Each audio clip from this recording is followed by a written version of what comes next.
Olá, boa noite. Boa noite. Hoje é terça-feira, dia 2 de junho. O Link Espírito Santo está começando. Veja agora alguns destaques da nossa edição de hoje. Estado tem novo recorde de mortes por Covid-19 e o número de casos confirmados passa dos 15 mil. Pesquisadores da UFES fazem projeção para os próximos dias. Num cenário pessimista, mortes podem passar de 1.000 em 11 dias. Médicos alertam para a importância de manter o diabetes sob controle por causa dos riscos de complicação do novo coronavírus. Ministério Público Federal lança canal para denúncias de falta de leitos exclusivos para a doença. Estado não registra caso de feminicídio há 60 dias, mas o aumento da violência contra a mulher preocupa. E tem ainda as notícias de outras regiões do estado nesta terça-feira. O Link Espírito Santo já está no ar.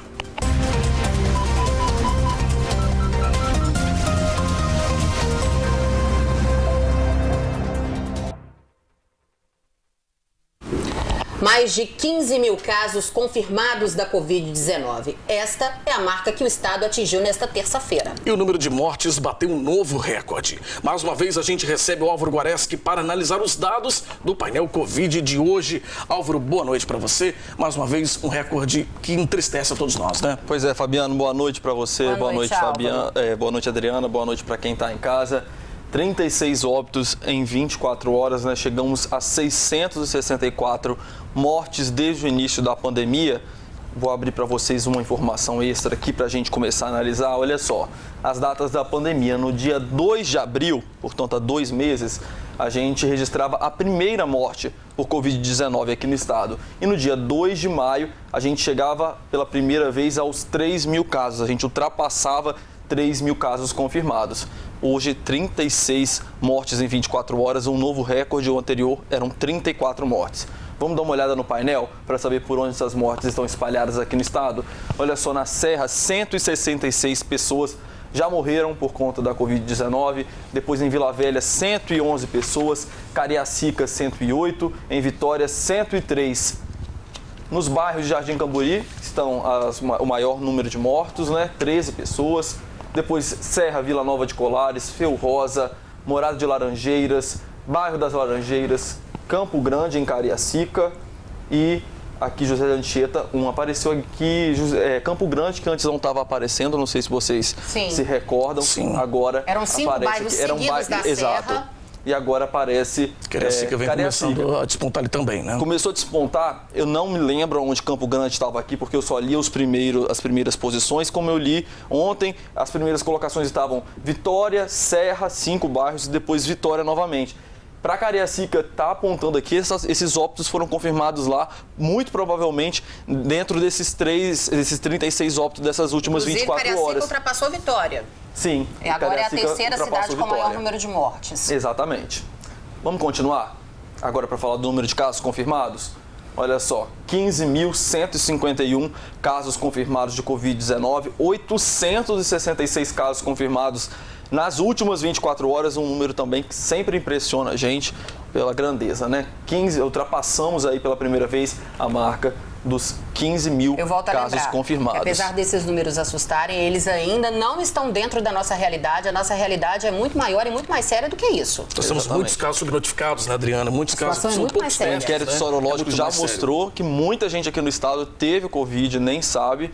Mas esses números aqui, apesar de serem grandes, como a Adriana disse, não estão compatíveis com a realidade que a gente sabe. Inclusive, que o Estado já se encontra. Até segundo esse raciocínio da Adriana, né, o último inquérito sorológico fala em mais de 200 mil casos que os policiais já teriam tido até agora, né? A gente tem 15 mil notificados, confirmados com teste, ou seja, olha só a disparidade, né? A disparidade, aliás, desses números é muito alto, né? Realmente é muito assustador. É porque o inquérito sorológico são projeções matemáticas, né, gente? Vamos deixar isso bem claro. É testado um pequeno número de pessoas e a partir daí se faz projeções matemáticas de quantas pessoas aquela infectada, até para quantas pessoas aquela infectada poderia transmitir o vírus. Por isso que se calcula aí aproximadamente 200 mil pessoas contaminadas aqui no estado. Exato. Vamos dar uma olhada então no painel, que são os casos que realmente foram confirmados lá, ó. Serra aparece na frente com 2.759 casos confirmados, depois Vitória, 2.673, Vila Velha com 2.671. Ontem, Vitória e Vila Velha estavam em posições diferentes aqui entre os 3 primeiros, né? Cariacica, 1.982, depois Colatina, Cachoeiro de Itapemirim e Viana. Lembro sempre que Colatina, Cachoeiro de Itapemirim são aquelas capitais regionais aqui do estado, né? Que são principais cidades de regiões, aqui no caso da região noroeste e da região sul do estado. Vamos continuar então dando uma olhada agora no painel de isolamento social. Olha só, 47,37% do estado cumpria o isolamento social ontem. Esse número muito baixo também, né, Álvaro? Exatamente. Muito baixo. Ontem, para quem não se lembra, que são os dados de segunda, eu disse aqui que estava por volta de 55%. Hoje já 47%, né? E a gente lembra também, né, Álvaro, como esses dados são dados de ontem, ou seja, segunda-feira, ontem a gente teve a reabertura dos shopping centers também aqui, né, esse último decreto do governo do estado, que liberou o funcionamento, aí seguindo algumas regras, claro, mas, enfim, a gente vê uma redução muito grande do isolamento social aqui no estado. Sim. Olha só a Águia Branca, eu estava olhando lá no mapa, ultrapassou 70% de isolamento social, que é o índice desejável. Todos os outros municípios não chegaram a 70%. Bom Jesus do Norte continua aparecendo aqui como o município que menos tem respeitado o isolamento social, olha, 38,32% registrado ontem. Fundão continua também aparecendo como o município que mais respeita aqui na Grande Vitória, 54,72%.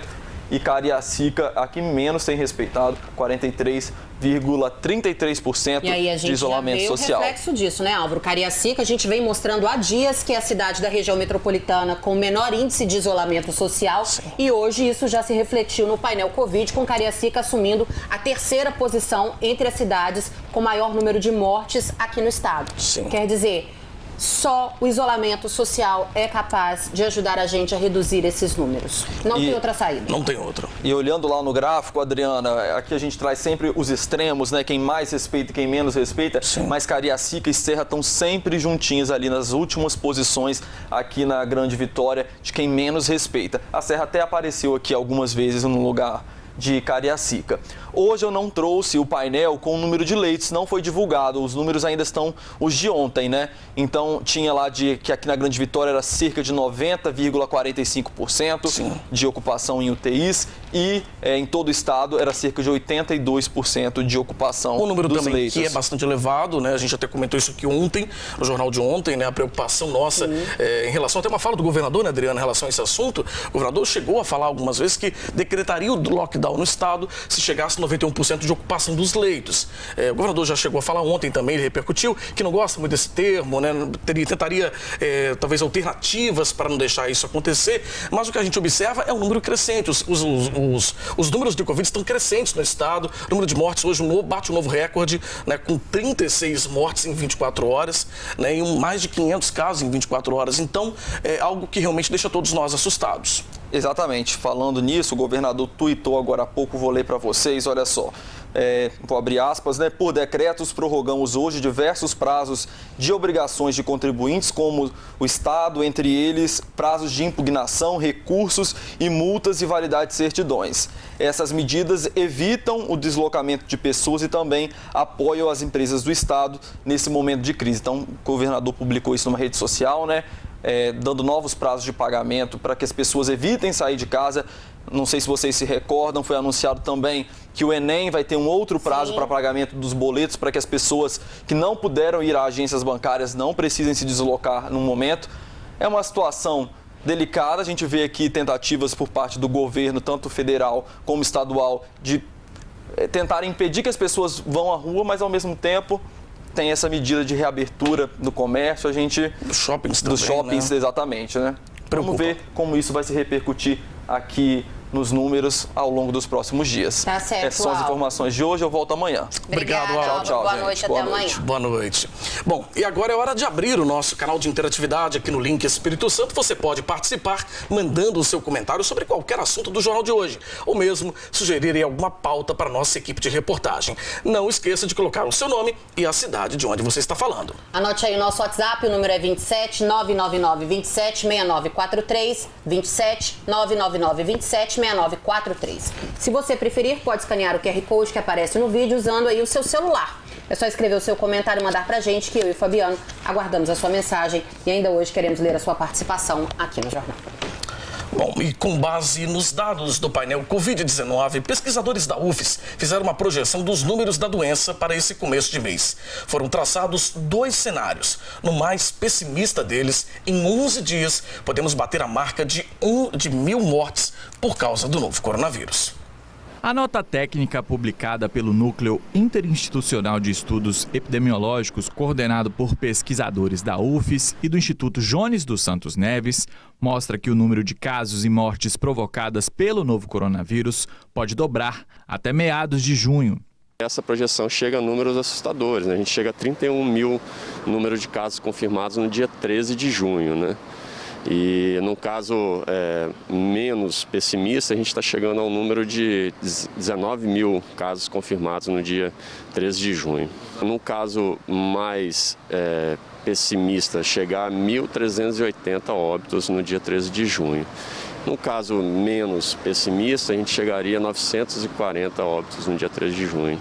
Por conta do tempo entre a coleta de material para testes e a emissão dos resultados, há um atraso na inclusão de dados, criando uma falsa ideia de desaceleração da curva de contágio. Os pesquisadores do grupo afirmam que os dados estão defasados porque ainda faltam 2.500 testes que foram enviados para o Paraná e ainda não tiveram um resultado adicionado ao painel da Covid-19.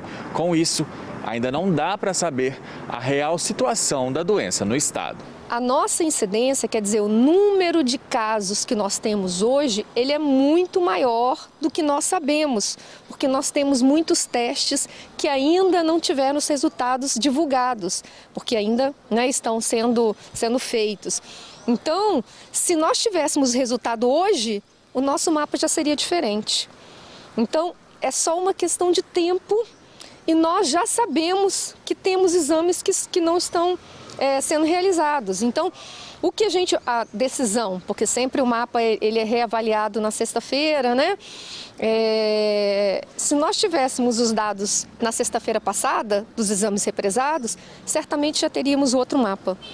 Então, agora é uma questão de tempo, só que a gente está, na verdade, naquela ideia assim, a gente está olhando para o retrovisor. A gente está hoje olhando para coisas que já aconteceram, só que quando os testes chegarem nessa semana, eles são testes que dizem respeito a exames que foram realizados, às vezes, 2 semanas ou 1 semana atrás. Então, nós já estávamos com essas pessoas positivas lá.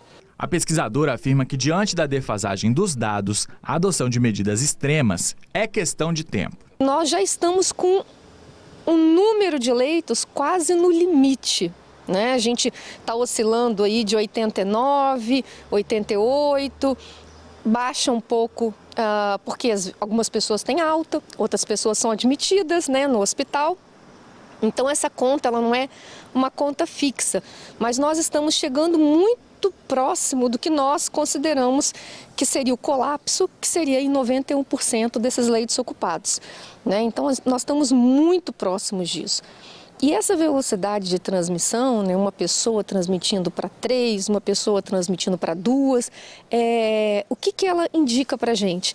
Indica que quanto mais pessoas contaminadas nós tivermos, mais pessoas vão procurar o serviço de saúde, mais pessoas vão precisar de leito hospitalar, que pode ser de enfermaria, e pode ser de UTI. Ter o leito também não significa que você vai sobreviver.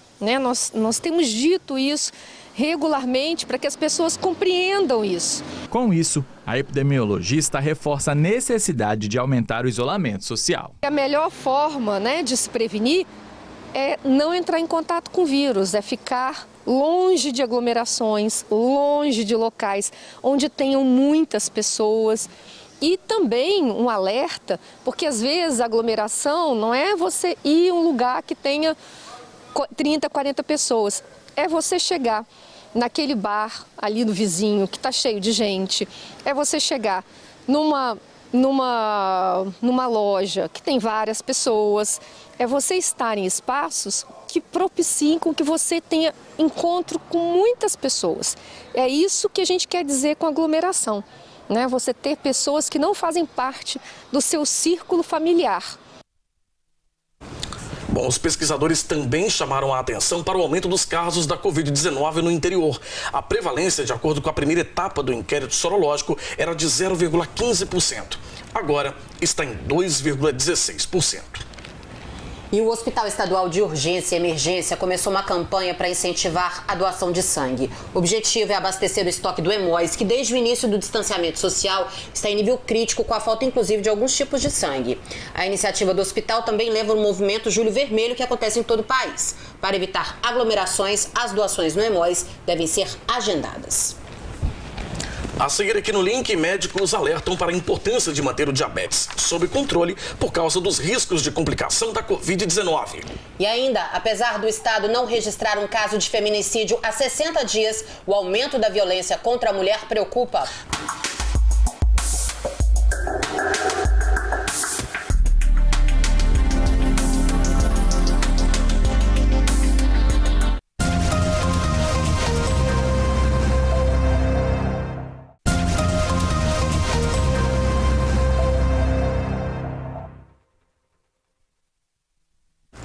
Entre as comorbidades que mais podem agravar os casos da Covid-19 está o diabetes. E o risco é ainda maior para quem está com a doença descontrolada. Por isso, manter o tratamento em dia é fundamental. Cerca de 30% das vítimas do novo coronavírus tinham como comorbidade o diabetes. A doença afeta diretamente a imunidade e, por isso, é um fator de risco para a Covid-19. Os pacientes diabéticos, por uma série de motivos, têm o sistema imunológico mais comprometido e isso, quanto maior o grau de descontrole da doença. Então, aqueles que estão mais descompensados, com diabetes mais descontrolados, são os que realmente apresentam uma imunidade menor. E o paciente diabético, ele é um paciente que tem um processo inflamatório crônico.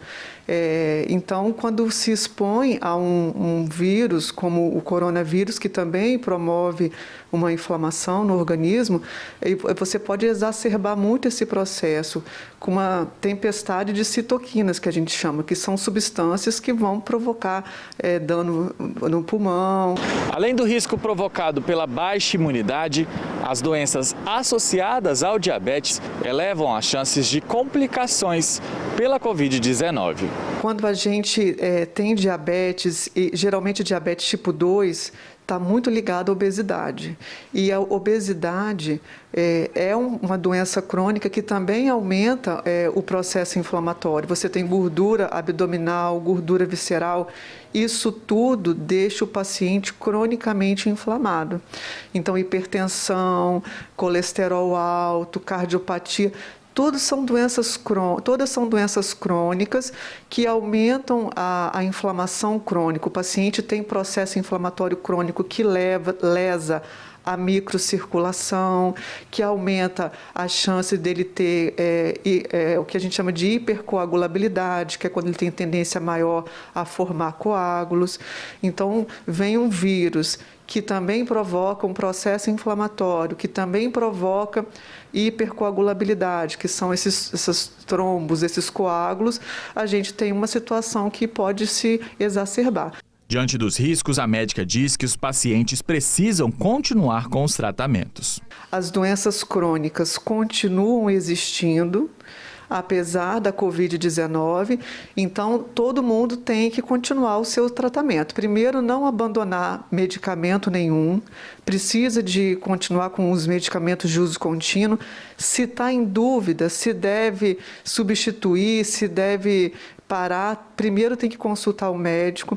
Os exames de rotina devem ser feitos.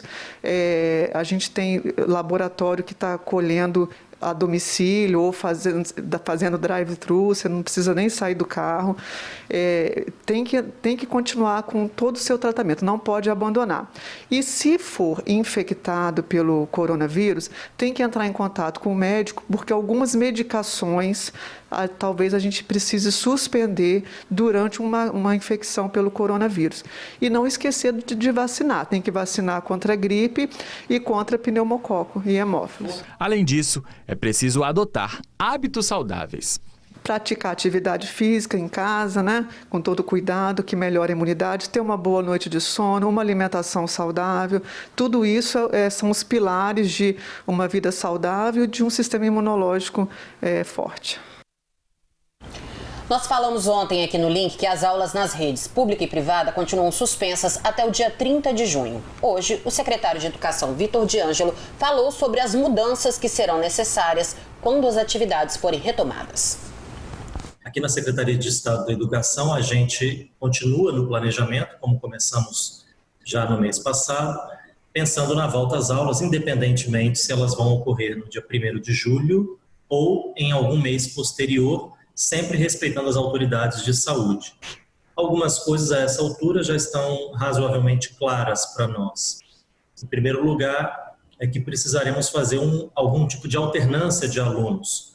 Pode ser diária, pode ser semanal, mas não é possível voltarmos às aulas, seja quando for, com todos os alunos presentes na sala de aula, tal como funcionava cada uma das unidades escolares em março, quando a gente fechou as escolas por causa da pandemia do coronavírus. A outra questão é a necessidade, cada vez mais urgente, de usarmos os sábados como dia letivo. Não necessariamente como aula presencial, mas como dia letivo, a fim de que, assim, computando horas também nos sábados, a gente possa garantir o cumprimento dos componentes curriculares e do conjunto da carga horária de 800 horas, conforme a LDB, ainda no ano de 2020. Bom, e lembrando que enquanto as aulas presenciais não são retomadas, o conteúdo do programa escolar continua a ser exibido na internet e na TV. É só sintonizar os canais 8.2, 8.3 e 8.4. E o site, você já sabe, simnoticias.com.br. Em Colatina, a polícia prendeu uma mulher com mais de 5 quilos de maconha. Quem tem os detalhes pra gente é o Altemar Collen. Boa noite para você, Altemar. Olá, boa noite, Adriana, boa noite, Fabiano, boa noite a todos que nos acompanham aqui no Link Espírito Santo. É isso aí, hein? A Polícia Militar não para o combate à criminalidade. Na tarde desta última segunda-feira, realizou uma operação aqui em Colatina, onde prendeu uma mulher de 23 anos e apreendeu 5 quilos de maconha. Na ação, um suspeito de ser o dono da droga conseguiu fugir. A ação foi na tarde desta última segunda-feira, dia 1º. O carro foi interceptado no trevo do bairro Barbados, na BR-101, em Colatina. A PM realizou busca no veículo, que estava sendo conduzido por uma mulher de 23 anos. No interior do carro, os militares encontraram 8 tabletes de maconha, pesando aproximadamente 5 quilos e mais 3 celulares. Nós recebemos a informação de que estaria vindo de Vitória um veículo Gol Prata, possivelmente de aplicativo, e que dentro deste veículo uma mulher estaria transportando drogas. Nós realizamos o cerco policial. No veículo foi encontrado um saco contendo aproximadamente 5 quilos de maconha.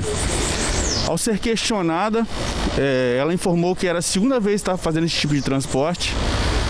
Já era conhecida da guarnição por envolvimento com o tráfico de drogas. E ela disse que estaria levando a um cidadão, que este cidadão é conhecido da guarnição também por envolvimento com o tráfico de drogas e alguns homicídios. Inclusive, ele tem mandado de prisão por isso.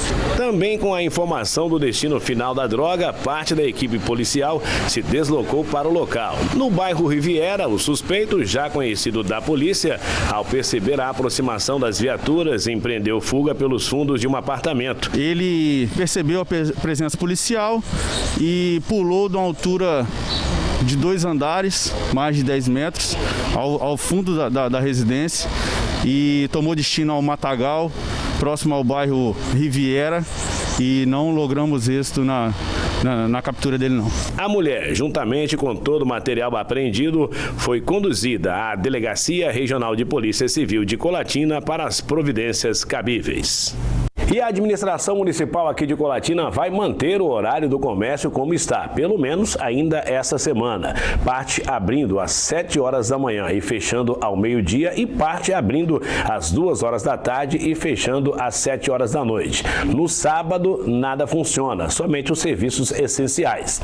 Essas medidas são de combate à proliferação do coronavírus. O último boletim oficial mostrou que Colatina já tem 344 casos confirmados da da doença. Vários comerciantes, com apoio da maioria da Câmara de Vereadores, reivindica a mudança desse horário, pois, segundo eles, está impactando diretamente na economia e causando grandes prejuízos.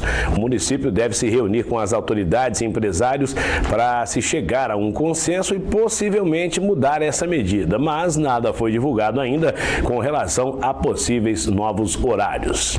E uma última informação, a Secretaria Municipal de Saúde aqui do município de Colatina informou que foi registrada uma morte ontem no Hospital Estadual Silvio Avidos, que é referência no tratamento da Covid-19 aqui na região. A paciente não é de Colatina, trata-se de uma mulher que não teve a idade revelada e ela é do município de Cachoeiro de Itapemirim. Estava recebendo tratamento aqui na unidade hospitalar sediada em Colatina. Portanto, essa morte não foi contabilizada nos números colatinenses, pois, segundo a Secretaria Municipal de Saúde, trata-se de uma paciente do município de Cachoeiro de Itapemirim. Essas são as informações hoje aqui de Colatina. Voltamos agora ao estúdio em Vitória. Com vocês. Bom, a Secretaria de Segurança Pública divulgou hoje que o Estado está há mais de 60 dias sem registrar nenhum caso de feminicídio. O último aconteceu no dia 28 de março desse ano. No total, são 8 casos em 2020, contra 13 nos 5 primeiros meses do ano passado, uma redução de 38,5%. Mas vale lembrar que os casos de violência, não de feminicídio, os casos gerais de violência contra a mulher aumentaram em todo o país durante a pandemia. No mês de abril, o número de denúncias cresceu 40%, segundo dados do Ministério da Mulher, da Família e dos Direitos Humanos. Lamentável esses dados, né? Bom, e esse crescimento da violência doméstica nesse período de isolamento tem preocupado as autoridades. Em Linhares, no município, somente no último fim de semana, prestaram queixa contra os companheiros mais de 8 mulheres. Quem tem os detalhes pra gente é o Marcelo Fiorotti. Boa noite pra você, Marcelo. Boa noite, Fabiano. Boa noite, Adriana. Boa noite a todos que nos acompanham. Um dado preocupante tem chamado a atenção das autoridades aqui em Linhares. A violência doméstica cresceu nesse período de isolamento social. Somente no último final de semana, 8 mulheres registraram queixa de agressão por parte do companheiro. O pedido é para ficar em casa, mas esse lugar, que era para ser um ambiente seguro para muitas mulheres, tem se tornado um espaço de violência doméstica. Além de ser um período em que as pessoas têm passado mais tempo em casa, há um outro fator que contribui para esse pico. Esse final de semana a gente teve um pico de violência doméstica. Foram 8 elementos presos pela prática de crime de lesão corporal, ameaça, injúria e dano ao patrimônio particular das mulheres. Mas é final de semana, é porque as pessoas acabam fazendo uso de bebidas alcoólicas e essa presença constante dentro do lar, dentro da casa, pode provocar esse tipo de reação também. Apesar do aumento no número de denúncias, muitas mulheres ainda não conseguem identificar que estão em uma relação abusiva. Algumas mulheres vivem essa rotina da violência doméstica e entendem, assim, entre aspas, que aquilo ali é uma situação normal. Principalmente em caso de ameaça, de caso de pressão psicológica, em caso de injúria, de calúnia, e às vezes as mulheres acham que aquilo ali é uma relação normal porque já se acostumaram com a violência verbal e até a violência física. Às vezes as pessoas acham que é normal. E um caso chamou a atenção neste final de semana. É que uma das mulheres que foi agredida pelo marido pagou a fiança dele para que ele pudesse ser solto. E agora a gente traz mais um giro com outros destaques policiais da nossa região. Equipes da Polícia Militar de Bebedouro e de Linhares prenderam um homem, identificado como Eduardo Alvarento Lima, de 25 anos, por tráfico de entorpecentes em Rio Quartel. A ação foi realizada após o recebimento de uma denúncia. Ao chegarem no local, o indivíduo empreendeu fuga, mas conseguiu ser alcançado. Com ele, foi encontrada uma bucha de maconha e, ao realizarem buscas em sua residência, foram encontrados 5 pés de maconha. O material e o indivíduo foram encaminhados para a 16ª Delegacia Regional de Linhares. Ainda nesta segunda-feira, a Polícia Militar fez a apreensão de drogas no bairro Shell. Foram apreendidas 34 buchas de maconha, um papelote de cocaína, R$ 905 em espécie, 10 frascos de loló e uma capa de colete tático. Uma jovem, identificada como Gabriela Liberato Silveira Mota, de 18 anos, também foi presa, suspeita de gerenciar o tráfico de drogas na região. Uma ação também foi realizada no bairro Jocafe. A polícia recebeu a denúncia de que um indivíduo, identificado como Tiago Andrade, de 24 anos, estaria armado. Ao localizarem Tiago, ele confirmou a denúncia e fez a entrega de uma espingarda calibre 44 e 3 munições.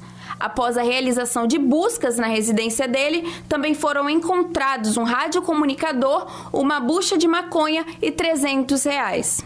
E uma boa notícia para a nossa região. O município de Linhares, em breve, vai receber uma fábrica de papelão vinda do estado do Paraná. O investimento será em torno de 5 milhões de reais. A P2A Embalagens, fábrica de papelão paranaense, anunciou investimentos em Linhares. O empreendimento fica localizado em Bebedouro e a previsão é de que sejam gerados 30 empregos diretos e 50 indiretos no município. A empresa produzirá papel ondulado 100% reciclável para embalagens e, em sua primeira fase, vai atender o polo moveleiro local. A primeira fase de operação da empresa está prevista para janeiro de 2021. E essas foram as informações aqui de Linhares. Eu volto com vocês. Ótima noite. A seguir aqui no link, o Ministério Público Federal lança canal direto para denúncias exclusivas sobre a falta de leitos para a Covid-19. E você vai ver ainda em Cachoeiro de Itapemirim, motoristas da aviação Flecha Branca entram no segundo dia de paralisação.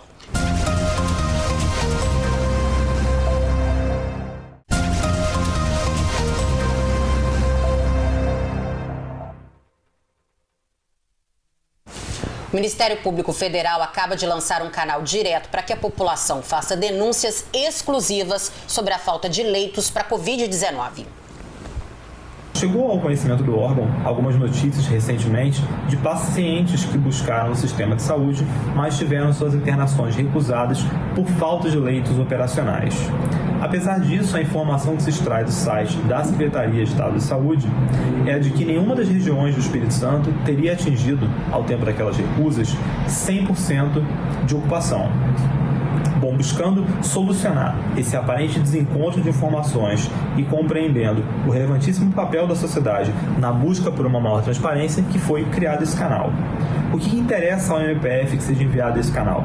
Basicamente tudo de que o noticiante disponha. Data, hora e local da recusa, eventualmente o nome de quem prestou essas informações e qualquer elemento de prova, como fotos de algum documento ou gravação, que indique aquilo que está se relatando. E por fim, qual vai ser a finalidade desse canal? O MPF, é importante que se diga, não vai dar um tratamento individualizado às denúncias. O canal serve para orientar a atuação coletiva do órgão na busca, sobretudo, por uma maior transparência das informações que têm sido divulgadas nesse momento tão conturbado. Bom, o número do WhatsApp para denúncias é o 27 999 25 4591. Repetindo, 27 99 225 4591. 99225 4591. Bom, e São Mateus registrou a terceira morte causada pela Covid-19. Quem tem as informações pra gente é a Nariane Lopes. Boa noite para você, Nariane. Boa noite, Fabiano e Adriana. Infelizmente, mais uma vítima fatal da Covid-19 no município. Trata-se de uma senhora de 72 anos, moradora do bairro Universitário. A Vigilância Epidemiológica Municipal confirmou o terceiro óbito nesta segunda. Segundo informações, a senhora de 72 anos recebeu o diagnóstico da doença no dia 7 de maio. Portadora de uma doença degenerativa, ela estava internada na unidade de tratamento intensivo no hospital particular da cidade. Conceição da Barra também registrou um óbito na cidade. Segundo informações da prefeitura, a vítima é uma mulher de 53 anos que morava no município, mas estava internada no Hospital Santa Rita em Vitória desde o início de maio. Ainda falando de pandemia, segundo o inquérito sorológico, São Mateus pode ter mais de 3.500 infectados pelo novo coronavírus. Segundo o IBGE, São Mateus possui uma população de 130.611 habitantes.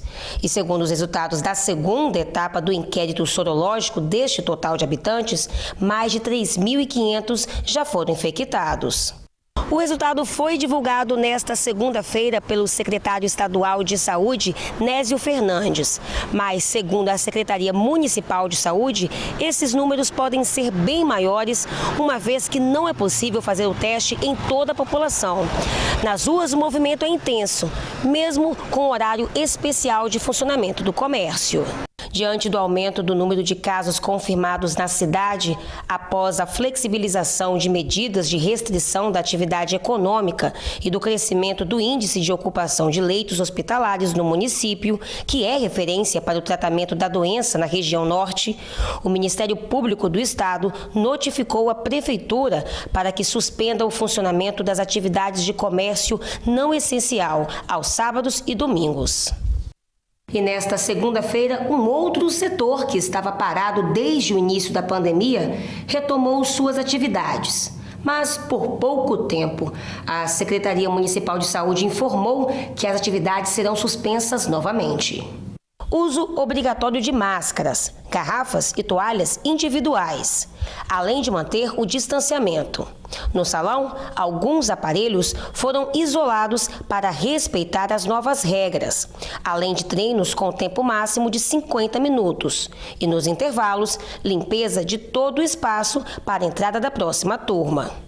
Nem mesmo todas essas regras sendo seguidas fez com que a Secretaria Municipal de Saúde mantivesse o acordo feito com os donos de academias da cidade.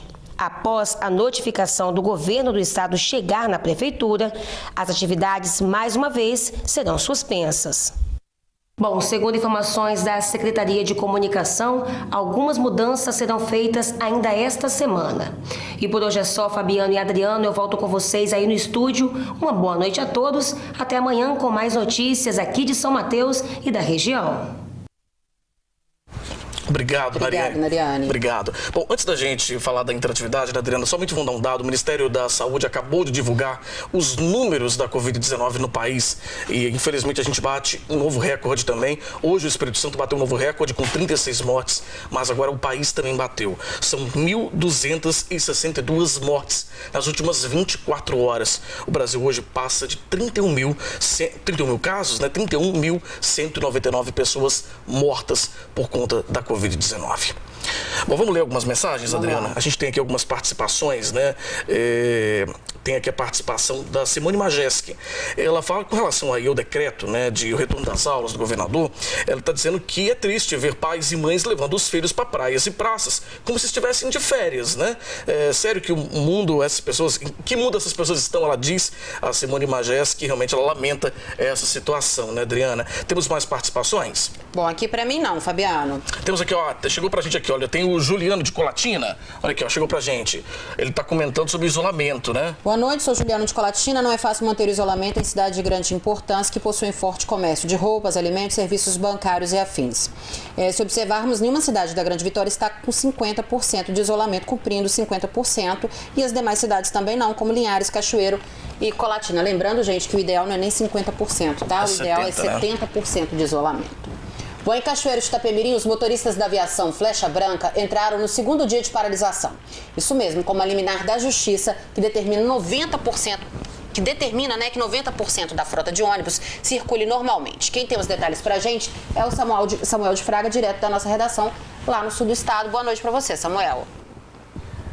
Oi, Fabiano, boa noite para você, boa noite, Adriana, e para todos. Os motoristas da aviação Flecha Branca continuaram com a paralisação nesta terça-feira, hein?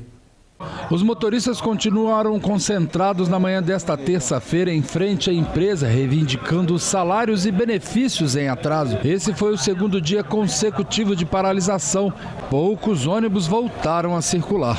Uma liminar da Justiça do Trabalho determinou na noite desta segunda-feira a operação de pelo menos 90% da frota durante a paralisação, sujeita a multa diária para o sindicato.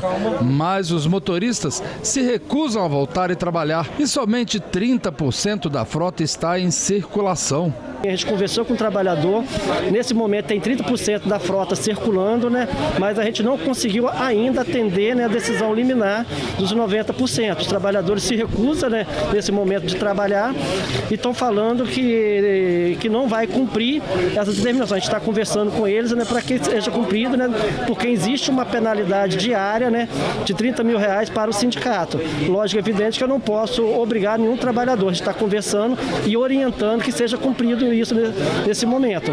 Na manhã desta terça-feira, os manifestantes foram surpreendidos com a solidariedade, recebendo doações de cestas básicas, depois de pedidos de apoio feitos pela classe em redes sociais. E prontamente já tem chegando aqui várias doações, conforme você pode ver aí, de cesta básica, né, atendendo, né, o anseio do trabalhador. Então, assim, a gente gostaria muito que nesse momento, essa mesma justiça, né, que deu essa liminar, determinando 90%, né, da frota rodando, que olhasse também para esses pais de família, né, e colocasse, né, uma determinação também que seja, né, para a empresa, para os órgãos competentes, né, que venha cumprir com o pagamento desses profissionais, uma vez que eles trabalharam e não estão aqui fazendo, não estão querendo impedir o trabalho, e sim, eles estão querendo trabalhar, mas que também quer receber, uma vez que eles estão aí tendo necessidade aqui, passando necessidade, e seus familiares também. Bom, através de nota, o consórcio Novo Trans, responsável pelo transporte coletivo aqui de Cachoeiro, lamentou que o movimento grevista no transporte coletivo desrespeitou em vários pontos a determinação legal proferida na data de ontem, às 9h55. A empresa reforça a proposta apresentada na reunião com o Ministério Público do Trabalho de pagar até sexta-feira o salário integral do mês de maio e parcelar os valores em aberto. Esclareceu ainda que sempre esteve aberta ao diálogo para a construção de soluções junto aos trabalhadores ou seus representantes oficiais e que as medidas legais cabíveis para o cumprimento da determinação legal estão sendo tomadas. Bom, em Presidente Kennedy, os pacientes com Covid-19 recebem acompanhamento diário de profissionais da saúde. O município montou uma sala de monitoramento com profissionais que auxiliam os pacientes suspeitos ou com a doença diariamente. De acordo com a sua notificação, seu isolamento vai até o dia 3/6. Essa é a rotina dos profissionais de uma das equipes da Secretaria de Saúde de Presidente Kennedy que trabalham na sala de monitoramento da Covid-19 no município. São profissionais de outras áreas que estão trabalhando unidos para ajudar quem precisa. Estamos ajudando, auxiliando na medida sempre que for necessário no enfrentamento ao combate ao Covid. Então, como o momento hoje é de monitorar as pessoas confirmadas e está também entrando sempre em contato com os suspeitos, a gente está aqui para auxiliar no que for preciso.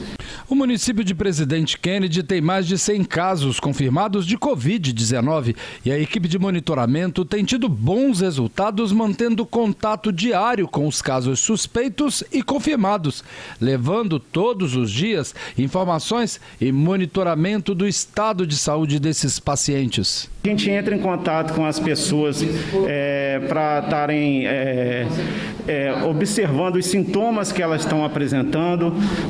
Também muitas pessoas estão tendo dificuldade para manter o isolamento, então a gente tem um apoio psicológico com um profissional capacitado, um psicólogo aqui também na central.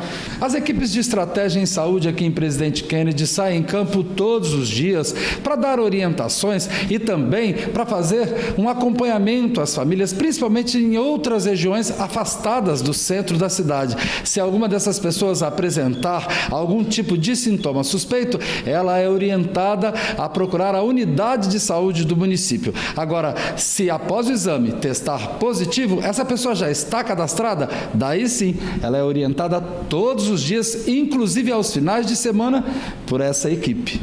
A Verônica é psicóloga e ela nos conta que, além da Covid-19, o isolamento social pode trazer à tona problemas psicológicos e o acompanhamento tem trazido conforto e esclarecimento para a população. Isolamento causa principalmente ansiedade, né? Podemos ter também sintomas depressivos, né? O pânico também pode acometer algumas pessoas, né? Mas principalmente o sentimento de desesperança, né, que as pessoas vêm relatando, né, esse sentimento de desesperança, né? Porém, a gente tem aqui a equipe do monitoramento, a equipe da Secretaria de Saúde, né, e a todo momento nós estamos oferecendo esse suporte. A profissional explica que essa atenção é muito importante, pois no momento de isolamento, saber que há pessoas do lado de fora preocupados e dando apoio tem um efeito psicológico muito grande para enfrentar a situação. Tudo que eles precisam é a pessoa que esteja aqui fora preocupada com eles. Nós não paramos, a Secretaria de Saúde não parou em momento algum, né? A saúde não para, né? A gente pede que as pessoas mantenham o isolamento na medida do possível, mas a Secretaria de Saúde não parou em nenhum momento. E estamos fazendo um trabalho bem assim afinco, com responsabilidade, né? Dentro das orientações, cumprindo os critérios, protocolo do Estado. O governador tem soltado as notas de decreto, nós também acompanhando os mesmos decretos do governador Renato Casagrande. Então nós estamos assim fazendo um trabalho bem assim para achatar a curva. Bem, a sala de monitoramento de Presidente Kennedy atende através do telefone 3535-1575 ou 3535-1262 e funciona no Centro Estratégico de Saúde da Família. Adriana, Fabiano, foram os destaques aqui da nossa região. Volto amanhã com mais informações aqui, viu? Uma boa noite para vocês e até lá. Boa noite, Samuel. Bom, e o Link Espírito Santo desta terça-feira vai ficando por aqui. Na sequência, você acompanha o programa Inove-se e logo depois, às 8h30 da noite, a gente se vê novamente no programa Em Destaque. Muito obrigada pela sua audiência, pela sua companhia. Mais notícias você acompanha no sinoticias.com.br. Uma ótima noite e até amanhã. Boa noite. Record News, informação para você crescer.